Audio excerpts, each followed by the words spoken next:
foods. The right foods, the right time, the right amount, and the right combinations of foods. So that's good. Excited about what you can learn tonight. That's great.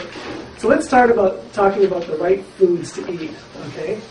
Now, when your body is under stress, the hormones that get the body ready for stress, especially adrenaline and cortisol, what they do is that they cause the body to release stored